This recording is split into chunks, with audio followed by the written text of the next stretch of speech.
आज Doubtnut app download करें। Doubtnut पर अपने सभी गणित, रसायन विज्ञान, भौतिक विज्ञान और जीव विज्ञान के डाउट्स का करो सफाया। बस प्रश्न की फोटो खींचो, एक ही प्रश्न को क्रॉप करो और तुरंत वीडियो सोल्यूशन पाओ।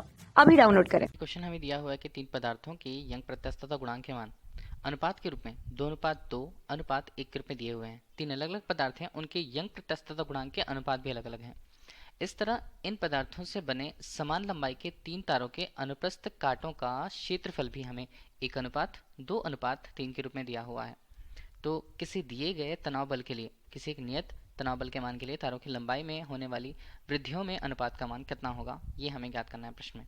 ठीक है, तो तीन पदार्थ मान लीजिए अगर हम इसके लिए लिए तो यहाँ पर ए एक पदार्थ हो जाएगा, बी दूसरा पदार्थ हो जाएगा और सी तीसरा पदार्थ हो जाएगा। ठीक, उसके लिए यंग प्रत्यस्तता गुणांक के मान अगर हमें वाई के रूप में लेते हैं तो वाई ए अनुपात वाई बी अनुपात वाई सी के रूप में अगर हम इसके मानों को लें तो हमारे पास बनता है 2:2:1 के रूप में। ठीक, अब इन पदार्थों से बने समान लंबाई के तीन तारों के लिए इनकी लंबाइयाँ समान हैं। यदि हम एल ए की बात कर रहे हैं, बराबर बात करें एल बी की और बराबर हम करें तो ये एल सी के मान के बराबर होगा। ठीक, अनुप्रस्थ कांटों का क्षेत्रफल यहाँ पर अनुपात के रूप में दिया है तो ए कैपिटल ए अनुपात ए कैपिटल ए बी के रूप में और कैपिटल ए सी के रूप में, तीनों अलग अलग पदार्थों के लिए इनका मान हमारे पास 1:2:3 है। किसी दिए गए तनाव बल के लिए तारों की लंबाइयों में वृद्धि के अनुपात हमें ज्ञात करने हैं। किसी पदार्थ के उदाहरण हम ले लेते हैं कि सबसे पहले तो हमारे पास है, ठीक है, ये पदार्थ हमारे पास हुआ। अब देखिए इस पदार्थ में अगर हम देख रहे हैं तो उसकी लंबाई कितनी होगी, उसकी लंबाई को अगर हम ये मान के चलें कि इसकी लंबाई मान लीजिए यहाँ पर एल के रूप में है। ठीक है, अब देखिए उसका अनुप्रस्थ काट क्षेत्रफल जैसा ए के रूप में हम प्रस्तुत कर दें तो अनुप्रस्थ काट क्षेत्रफल ए है। अब अगर उसमें लंबाई में परिवर्तन होता है किसी बाह्य बल के कारण, ठीक है, जबकि यंग प्रत्यस्तता गुणांक का मान y है, तो इस रूप पे अगर उसकी लंबाई में परिवर्तन को हम डेल एल से प्रस्तुत कर लें, लंबाई में होने वाले परिवर्तन को, तो उसका सूत्र क्या बनेगा, उसका सूत्र यहाँ पर बनेगा डेल एल के रूप में एफ एल बटे ए वाई के रूप में।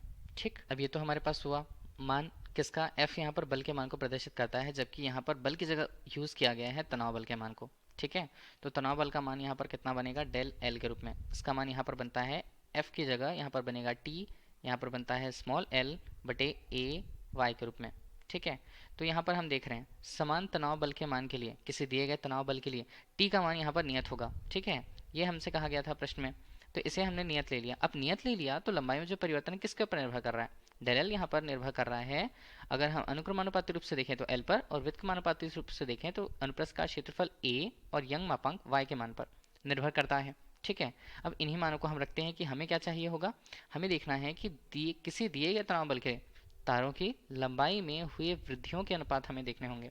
ठीक है, तो इसे क्या लिखेंगे हम, इसे यहाँ पर डेल एल के रूप में प्रत्येक पदार्थों के संगत उनके मान को देखें तो ये बनता है लंबाई में होने वाला परिवर्तन। दूसरा अनुपात हम देखें तो ये बनता है डेल एल बी के रूप में और यहाँ पर मान बनता है डेल एल सी के रूप में। ठीक है, बराबर के रूप में अगर हम मान को देख रहे हैं तो वो क्या बनेगा, वो बनेगा यहाँ पर एल ए अनुपात कैपिटल ए वाई ए के रूप में, एक अनुपात पर मान हुआ, ये बनता है एल बी और नीचे मान बनता है ए बी वाई बी के रूप में।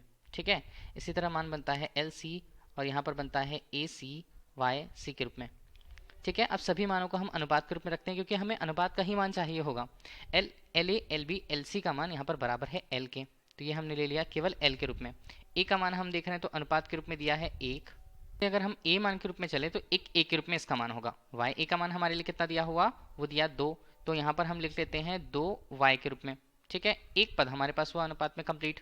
दूसरा है यहाँ पर एल और यहाँ पर मान बनता है 2a और y के रूप में इसका मान कितना बनेगा, वो भी 2y के रूप में ही बनेगा। तीसरा हमारे पास होता है l बटे, यहाँ पर मान बनता है a के लिए कौन सा मान बनेगा, a के लिए बनेगा 3a के। ठीक है, 3a हमने ले लिया और y का मान हमारे पास कितना बन रहा है, y का मान 1a बन रहा है, तो 1y के रूप में मान हो गया। देखिए l a y के मान को हम दोनों पक्षों से तीनों स्थानों पर हटा देंगे। ठीक है, ये कैसे बनेगा, ये ऊपर बन रहा है हमारे पास 1/2 के रूप में, अनुपात हम देख रहे हैं यहाँ पर बन रहा है 1/4 के रूप में, फिर अनुपात देख रहे हैं तो 1/3 के रूप में बन रहा है ये मान। ये हमारे पास बनेगा कितना, ये हमारे पास बनता है 1/2 1/4 और 1/3 के रूप में। अब देखिए कैसे हल करेंगे, नीचे 2 है 4 है और 3 है, एक तरह से लघुत्तम ही हम देख लें नीचे के मानों का। लघुत्तम आता है 12, तो 12 को हम ऊपर ले गए, 12 बटे यहाँ पर 2 कर दिया। ठीक है, 12 का फिर से एक अनुपात पे गुणा किया तो 12 बटे यहाँ पर 4, फिर अनुपात पे गुणा किया तो 12 बटे यहाँ पर 3 के रूप में आ रहा है। क्या मान बनेंगे? ऊपर मान बनता है 6, अनुपात के रूप में बनता है यहाँ पर 3 और यहाँ पर बनता है अनुपात के रूप में 4।